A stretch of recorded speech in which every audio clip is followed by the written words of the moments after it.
Alors dis-moi Christian, comment décrirais-tu le mode de fonctionnement de l'équipe municipale vis-à-vis des autres instances? Alors je pense que ça c'est un marqueur de l'équipe municipale actuelle, probablement imprimé par Bruno, qui travaille beaucoup à établir de bonnes relations avec l'ensemble des instances, que ce soit au niveau de la commune avec les Augustines, avec les pompiers, les gendarmes. En fait, Bruno nous a vraiment montré cette voie-là, d'établir de bonnes relations avec tous les acteurs dans la ville, puis aussi de bonnes relations avec la plupart des communes qui sont autour de Malétroit, puisque c'est vraiment quelque chose de très efficace dans le fonctionnement de la ville. Lorsque les relations sont bonnes, on obtient des informations plus rapidement et on est plus efficace. Il dit toujours qu'il n'est jamais fâché avec personne. Voilà.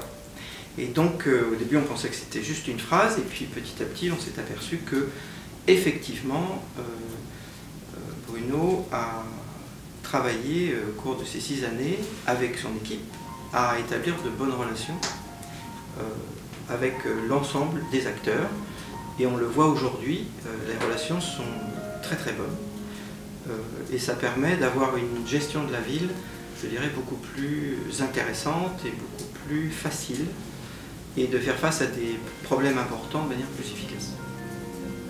Très bien, ce qui n'empêche pas par ailleurs de savoir dire non parfois ou d'imposer sa volonté. Alors tout à fait, là j'imagine que tu fais référence à la communauté de communes. En réalité, Malétroit entretient de très très bonnes relations avec la communauté de communes. Il se trouve par contre que sur certains sujets, Malétroit peut avoir une vue différente